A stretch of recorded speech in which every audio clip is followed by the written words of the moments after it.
अस्सलाम वालेकुम। अल्लाह पाक के नाम से शुरू जो बड़ा मेहरबान निहायत रहम करने वाला है। हज़रत जाफ़र सादिक रज़ियल्लाहु अन्हु कौन है?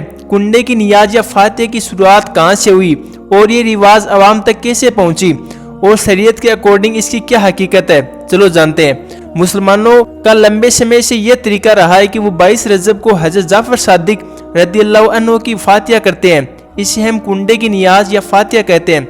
जब भी इस्लामिक महीना रजब का चांद नजर आता है तो हम हज़रत जाफ़र सादिक रज़ियल्लाहु अन्हु के इस साले सवाब के लिए कुंडे की नियाज करते हैं। लेकिन बहुत से लोगों में ये गलत फहमी बनी हुई है कि 22 रजब को यानी कि रजब की 22 तारीख को हज़रत जाफ़र सादिक रज़ियल्लाहु अन्हु का विसाल यानी कि वफात हुई थी, इसलिए हम हज़रत जाफ़र सादिक रज़ियल्लाहु अन्हु की नियाज या फातिहा करते हैं। हालांकि ऐसा बिल्कुल नहीं है।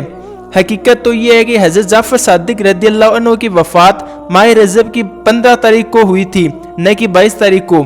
लेकिन तो फिर लोग 22 तारीख को कुंडे की फातिहा क्यों करवाते हैं? आखिर 22 तारीख को ऐसा क्या हुआ था कि लोग इस दिन को ईद की तरह सेलिब्रेट करने लगे हैं?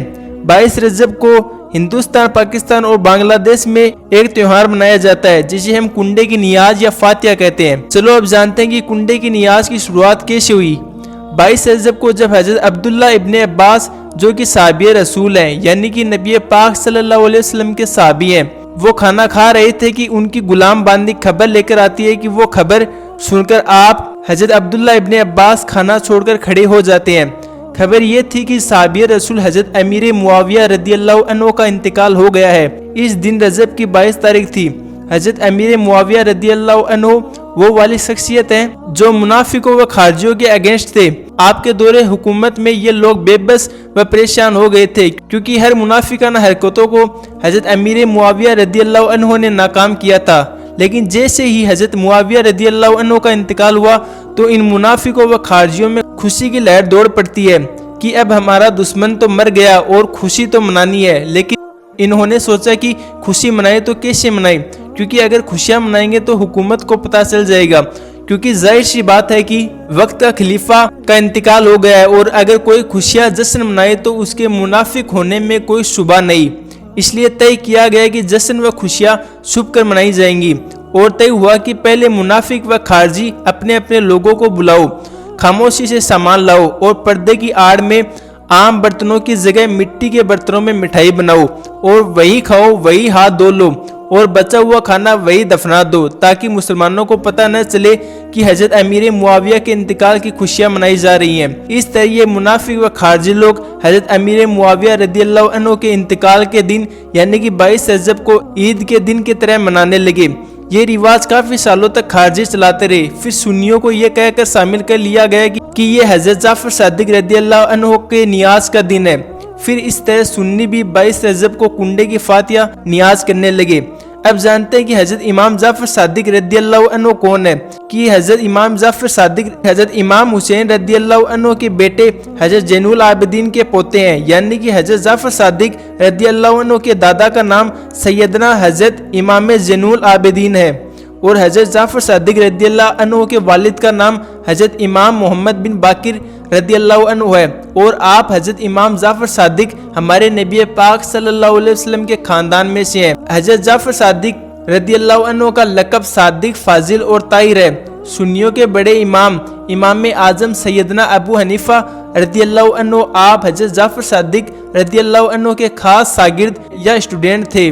मदीना तैयबा के मुक़द्दस कब्रिस्तान जन्नतुल बकी में आपके वालिद के पहलू में आपकी कब्र शरीफ है।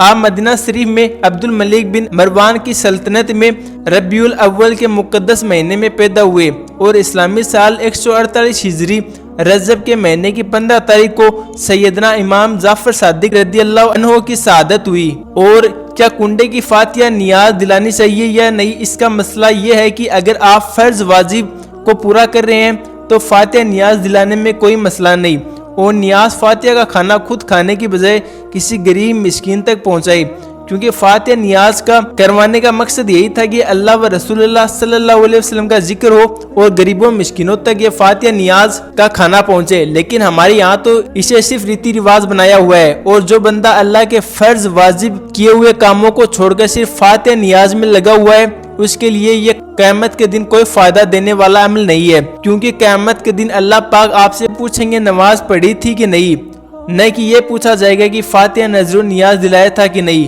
کیونکہ فاتحہ نذر و نیاز کروانا نہ تو فرض ہے، نہ واجب، نہ سنت، بلکہ مستحب ہے، یعنی کہ کرے تو ثواب، نہ کرے تو کوئی گناہ نہیں. لیکن ہماری قوم کے لوگوں کا حال یہ بن چکا ہے کہ جن کاموں کے بارے میں اللہ کی یہاں کوئی پوچھ تاچھ نہیں، انہیں ہماری قوم فرض واجب سنت سمجھ کر رہی ہے.